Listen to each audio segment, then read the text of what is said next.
शिवाय।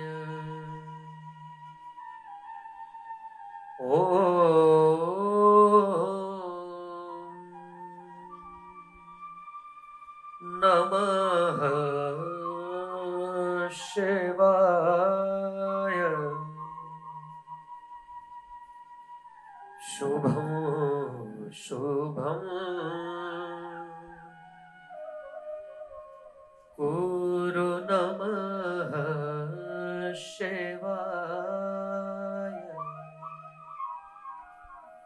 नमस्कार, सादर जय श्री कृष्ण। स्वागत आप सभी का बहुत बहुत हमारे कार्यक्रम श्रीमद् भागवत कथा। भगवान की बहती कृपा करुणा से हम लोग भगवान की इस दिव्य श्रीमद् भागवत कथा, जो कि एक आईने के समान है, जो दिखा देती है। आईना कभी किसी का मुलाजा नहीं करता। आप जब भी आईने के सामने जाएं, आप जैसे होंगे आईना आपको वैसा ही दिखाता है। आईना ये नहीं सोचता कि सामने वाला आदमी बहुत पैसे वाला है, तो मैं इसके गाल पर जो कालिक लगी है वो मैं न दिखाऊं। अरे इसके गलत जगह कहीं काजल लग गया है तो मैं न दिखाऊं। आईना न तो किसी पद प्रतिष्ठा से डरता है, न किसी धन से, किसी ऐश्वर्य से डरता है। आईना तो वही दिखाता है जैसे आप होते हैं। तो श्रीमद् भागवत जो है ये भी आईना है, और ये बिल्कुल मुलाजा नहीं करती किसी का। इसे किसी का भय नहीं है। अरे भय होगा भी कैसे भला। ये तो वो कथा है जो भय का नाश करती है। इसको जो श्रवण कर ले, उसका जीवन में जो सबसे बड़ा जो भय है वो भय भाग जाता है।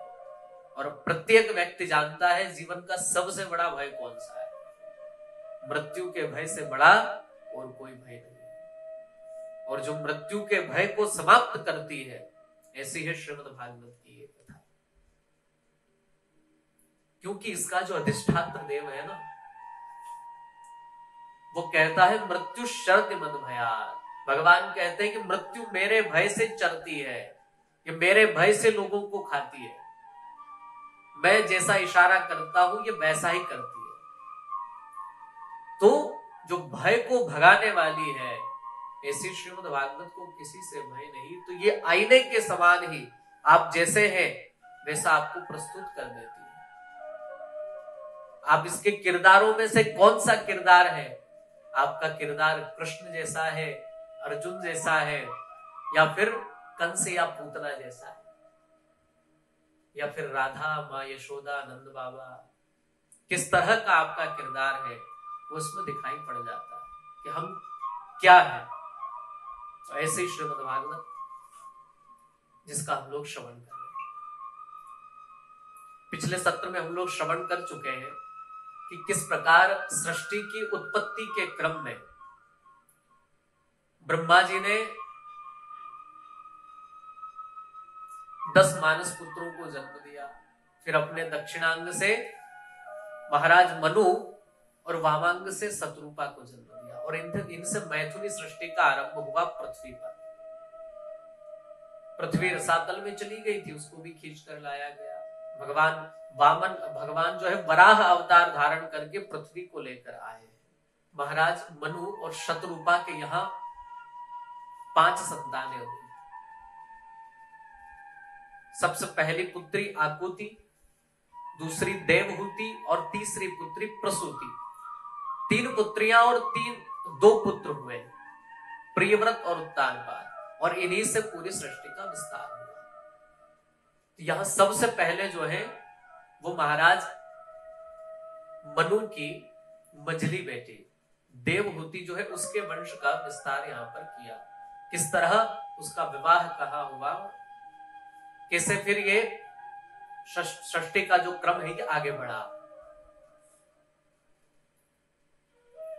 भगवान ब्रह्मा जी की आज्ञा से, जो कि ब्रह्मा जी की छाया से उत्पन्न हुए हैं, ऐसे कर्दम ऋषि, ब्रह्मा जी ने उन्हें आदेश किया कि तुम मेरे सृष्टि निर्माण में सहायक बनो, सहायता करो मेरी।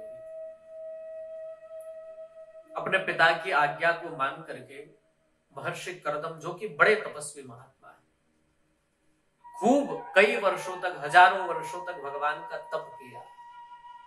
और जब भगवान प्रसन्न हो गए, भगवान प्रकट हो गए सामने, भगवान ने कहा वरदान मांगो कर्दम, क्या चाहते हो? कर्दम ऋषि ने कहा मैं अपने पिता के संकल्प को पूरा करना चाहता हूं, इसलिए आप कृपा करके मुझे वो शक्ति दीजिए जिससे मैं अपने पिता के संकल्प को पूर्ण कर पाऊं। उन्होंने जो आज्ञा मुझे दी है उस आज्ञा का मैं पालन कर पाऊं।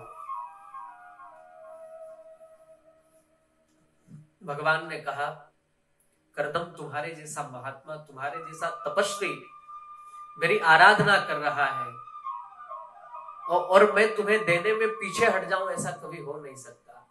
तुम्हारी जो कामना है उसको पूर्ण करने के लिए तो मैं पहले ही सारी व्यवस्था करके तुम्हारे पास आया हूं। जाओ, आज से एक दिन छोड़कर अर्थात परसों सम्राट मनु अपनी पत्नी शत्रुपा के साथ और साथ ही उनकी मझली बेटी देवहूति होगी, उसको लेकर के आएंगे और तुम्हारे सामने विवाह का प्रस्ताव रखेंगे। तुम ठुकराना मत, उस प्रस्ताव को स्वीकार कर लेना। जिस तरह तुम्हारा तेज तपस्या है उसी तरह तुम्हारे लायक उनकी पुत्री देवहूति है, उससे तुम विवाह करके अपने पिता के सृष्टि क्रम में उनकी सहायता करना।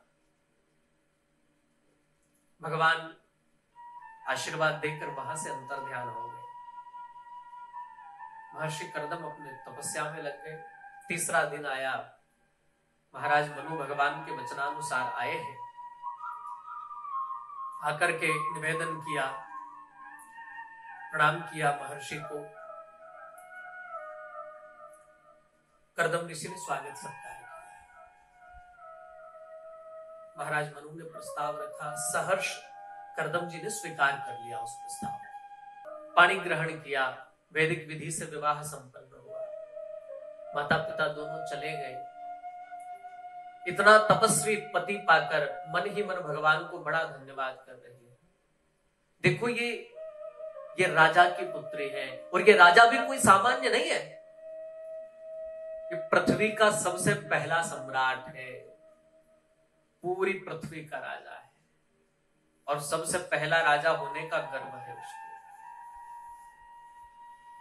उसकी जो राजकुमारी है, उसकी जो कन्या है, सोचिए उसका जीवन कितना अद्भुत रहा होगा, उसका बचपन किस तरह बीता होगा। परंतु उसने जब विवाह करने का निश्चय किया तो एक योगी से, एक संत से, एक महात्मा से विवाह करने का निर्णय किया, क्योंकि वो राजा के यहां मिलने वाली उन सुविधाओं की आदी नहीं थी, या तो फिर उन सुविधाओं को बहुत जल्दी समझ चुकी थी कि ये जो सुविधाएं हैं ये मेरे आत्म कल्याण का मार्ग नहीं है।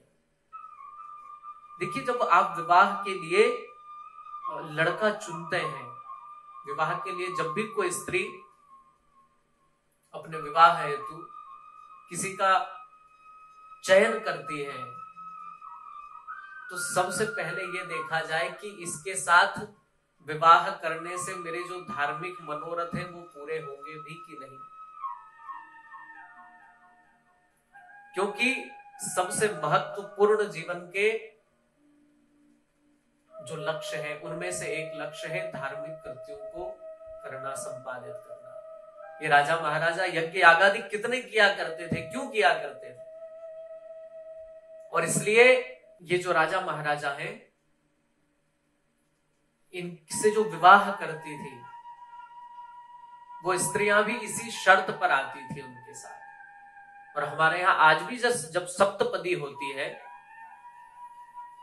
विवाह के समय जो 7 फेरे होते हैं उसके बाद 7 वचन होते हैं। उन 7 वचनों में से एक वचन ऐसा आता है कि कन्या वर से जो है वचन मांगती है। वो कहती है कि यदि आप कोई भी धार्मिक कृत्य करें, कोई तीर्थाटन इत्यादि करें, तो आप मुझे अपने साथ में रख कर करें, तब तो मैं आपके साथ आना, आपका पाणी ग्रहण स्वीकार करती हूं, अन्यथा मुझे मंजूर नहीं है। या आज भी सप्तपदी में ये वचन सुनाया जाता है, पर हम इसको याद नहीं रखते। तो जो महलों की राजकुमारी थी, उसने इसी वचन को सत्य करने के लिए वो जानी कि ये वचन मेरा एक तपस्वी, एक महात्मा ही पूर्ण कर सकता है। मेरा जो अनुष्ठान आदि की क्रियाएं हैं, अगर मैं न भी करूंगी तो भी मुझे फल प्राप्त हो जाएगा, क्योंकि पत्नी पति की अर्धांगिनी होती है। पति जो भी कार्य करे उसका आधा हिस्सा, अगर कोई पुण्य करे तो उसको आधा हिस्सा मिल जाएगा स्वतः। देवहूति ने मन में विचार किया, कदाचित मैं न भी कर पाई आत्मकल्याण का कोई साधन, तो भी मेरे पति जो तपस्या करते हैं, जो तप करते हैं, उसका फल तो मुझे मिलेगा ही। पत्नी को अलग से पुण्य न भी कर पाए ना तो कोई समस्या नहीं, बस पूर्ण सेवा भाव के साथ, पातिव्रत के साथ अपने पति की सेवा मात्र कर ले तो उसके लिए मोक्ष के द्वार खुल जाते। जब आप पति का चयन करें, अपने लिए वर का चयन करें, तो पहले वो धार्मिक है कि नहीं ये जरूर देखें। अगर धार्मिक न हुआ तो आपका ये मनोरथ कभी सिद्ध न हो पाएगा। आजकल लोग सारी चीजें देखते हैं, धन देखते हैं, ऐश्वर्य देखते हैं, समाज में मान पद प्रतिष्ठा देखते हैं, परंतु ये नहीं देखते कि लड़का धार्मिक है कि नहीं। और आजकल तो हमारा दुर्भाग्य है, क्या कहें, जो हाथ में मौली रक्षा सूत्र कलावा बांधता हो, जनेऊ पहनता हो, माला पहनता हो, माथे पर तिलक लगाता हो, ऐसे लड़के के लिए, ऐसे वर के लिए लड़कियां कहती है कि ये तो बड़ा ओल्ड टाइप का है, ये बड़े पुराने ख्यालों का है। और जो अर्धनग्न कपड़े पहने कहीं से फट रहे हैं, आधे बाल कटाए हैं, सिर के आधे मुड़ाए नहीं है, ऐसे लोगों के साथ विवाह करके जहां से कोई लाभ नहीं होने वाला है। बस उनके बाप का ऐश्वर्य देख करके, उनके बाप का पैसा देख करके वो उनसे विवाह करने के लिए राजी हो जाती है। इसलिए धर्म पहले देखा जाए, वो धार्मिक है कि नहीं। यदि धर्म नहीं है तो आपके जो जीवन का अंतिम पड़ाव है, जो अंतिम लक्ष्य है जीवन का, और सबसे महत्वपूर्ण है धर्मानुष्ठान में रुचि होना। कई बार ऐसा चयन हो जाता है कि महिलाएं तो बड़ी धार्मिक होती है, पर जो श्रीमान जी है वो धार्मिक नहीं। पुरुष प्रधान देश है हमारे यहाँ, तो फिर वो अपने मनोरथ, वो यज्ञ आगादिक अनुष्ठान कर नहीं पाते बेचारे। इसलिए जब भी चयन करें और धर्म के बारे में जब भी सोचे तो अपनी सुविधाओं से ऊपर उठ करके सोचे। धर्मानुष्ठान, तपस्या और सुविधाएं यूं समझिए कि एक दूसरे के दुश्मन हैं। जब आप धर्म के लिए आगे बढ़ेंगे तो ये सुविधाएं आपको आगे आएगी ही आएगी। पर सुविधाओं के बंधन को तोड़ करके आज माता देवहूति जो है वो एक योगी के साथ महलों को छोड़कर वन में रहने को तैयार है। और इतना बड़ा जो त्याग है, उसी के कारण साक्षात भगवान कपिल के रूप में इनके गर्भ से जन्म लेने वाले हैं। भगवान का जन्म यूं ही नहीं हो जाता, कोई श्रेष्ठ संतति, कोई श्रेष्ठ सम्मान यूं ही नहीं मिल जाता, उसके लिए बहुत परिश्रम होता है। और वो एक दिन का नहीं, 2 दिन का नहीं, वो जन्म जन्मांतरों का होता है। किसी के पास कोई श्रेष्ठतम वस्तु हम देखते हैं तो सोचते हैं अरे इसे कैसे मिली, उसके पुण्यों से मिली है, उसके सुकृत से मिली है। माता पिता तो महर्षि कर्दम को सौंप कर चले गए, देवहूति ने भी अपना सर्वस्व उन्हें प्रदान किया। महात्मा तपस्या करते तो उनकी सेवा किया करती थी। सालों बीत गए सेवा करते करते। एक फटी सी जो है साड़ी, जो मैली कुचैली हो गई, एकदम पूरा शरीर कृशकाय हो गया, एकदम कमजोर हो गया। जो राजकुमारी थी आज एक भिखारिन की तरह हो गई सेवा करते करते। महर्षि कर्दम ने जब अपनी तपस्या से निवृत्त हुए तो देखा क्या दशा हो गई तुम्हारी। तब निवेदन किया है प्रभु आप जो है आपके तप बल के प्रभाव से ही मैंने आपसे विवाह किया है, कृपया करके आप जो है अपने पिता के वचन को पूर्ण करें। आप जैसे श्रेष्ठतम ऋषि के द्वारा मेरे गर्भ से जो संतान उत्पन्न होगी उसको धारण करके मैं अपने आप को भी धन्य मानूंगी। महर्षि कर्दम ने उस बात को स्वीकार किया और देखा पूरा शरीर कृशकाय हो गया तो अपनी तपस्या के बल पर एक विमान तैयार किया और उस विमान में सारी सुविधाएं महाराज, बड़ा अद्भुत वो विमान, सरोवर उसमें, दिव्य सुगंध बयार उसमें बह रही है और अद्भुत वहां का वातावरण। परंतु उसका श्रवण हम लोग अगले सत्र में करेंगे। तब तक आप सभी को सादर जय श्री कृष्ण।